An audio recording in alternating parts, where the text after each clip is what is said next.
याला 91 मार्क पडलेत, तरी पण याचं पर्सेंटाईल किती आलं 91. आणि इथं मार्क किती होते 100 आणि याचं पर्सेंटाईल किती आलं 60. नमस्कार मित्रांनो, ॲग्रीकट्टा यूट्यूब चॅनलमध्ये आपले सर्वांचे स्वागत आहे. मित्रांनो, आपण जर महाज्योती, सारथी, भारती आणि TRTI या संस्थेमार्फत CET घेण्यात आलेली होती, या CETची परीक्षा दिलेली असेल तर मित्रांनो याचा निकाल लवकरच उपलब्ध होणार आहे. तर तो पर्सेंटाईलच्या फॉर्मॅटमध्ये उपलब्ध होणार आहे. तर आपण या व्हिडिओमध्ये समजून घेऊया पर्सेंटाईल स्कोअर कसा काढला जातो.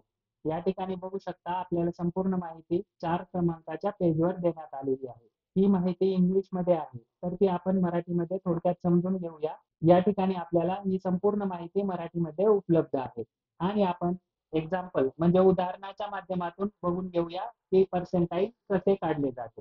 व्हिडिओ शेवटपर्यंत बघा आणि चॅनलवर नवीन असाल तर सबस्क्राईब करून ठेवा. चला तर मग आपण पर्सेंटाईल म्हणजे नेमकं काय हे बघून घेऊया. सपोज मित्रांनो, तुमची आता 2 वेगवेगळ्या दिवशी 2 शिफ्टमध्ये एक्झाम झाली आहे. एखादी सपोज एक एक्झाम तुमची झालेली आहे 10/8/2024 ला आणि दुसरी एक्झाम झालेली आहे 11/8/2024 ला. ओके, तर आता ही समजा पहिली शिफ्ट आहे तुमची इकडची आणि मग ही दुसऱ्या दिवशी एखाद्या शिफ्टमध्ये दुसऱ्या शिफ्टमध्ये ही एक्झाम झाली. सपोज आता इथं तुम्ही 500 विद्यार्थ्यांनी ही एक्झाम दिली आणि इथं पण 500 विद्यार्थ्यांनी ही एक्झाम दिलेली आहे. ओके, तर मग आता आपल्याला काय काढायचं आहे पर्सेंटाईल काढायचं आहे. तर सपोज आता इथला जो टॉपर आहे त्याला मार्क पडले आहेत 150 आणि इथला जो टॉपर आहे त्याला मार्क पडलेले आहेत 100.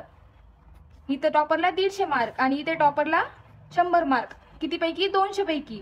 तर मग इथं हा जो टॉपर असणार आहे ह्याचं पर्सेंटाईल असतं 100 आणि इथं हा जो टॉपर असणार आहे याचं पर्सेंटाईल सुद्धा असतं 100. म्हणजे जे तुमची आउट ऑफ 200 एक्झाम होती तर ह्या 200ला ते 100% पर्सेंटाईल कन्सिडर करत नाहीत. ते पर्सेंटाईल काय असतं, जो टॉपर आहे त्याचे मार्क म्हणजे 100 पर्सेंटाईल असतं. त्याच्यावरून बाकीचे जे स्टुडंट आहेत ज्यांना टॉपरपेक्षा कमी मार्क पडलेले आहेत त्यांचं पर्सेंटाईल कॅल्क्युलेट केलं जातं. सपोज आता इथे ज्याला 150 मार्क पडलेले आहेत याच शिफ्टमध्ये सपोज आता एखादा दुसरा विद्यार्थी आहे ज्याला की 100 मार्क पडले होते. तर मग आता हा जो फॉर्म्युला दिला आहे हा तुम्ही समजून घेऊन याने पण काढू शकतात, पण मी तुम्हाला सोप्या भाषेत सांगते. तर एखादा दुसरा विद्यार्थी आहे त्याला ह्या 150 जो की टॉपर आहे त्याला 150 होते आणि दुसऱ्या विद्यार्थ्याला 100 पडले.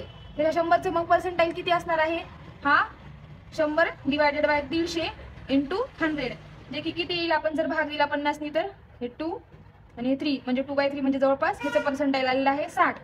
आणि आता आपण इकडे बघूया ही जी शिफ्ट आहे. सपोज आता इथं टॉपर आहे ज्याला की मार्क किती पडलेले आहेत 100 आणि एखादा दुसरा विद्यार्थी आहे आता ज्याला की पडले असतील सपोज 91 मार्क पडले पकडू आपण. तर 91 किती मग पैकी 100 पैकी इंटू 100. तर मग याचं पर्सेंटाईल किती झालं आहे 91.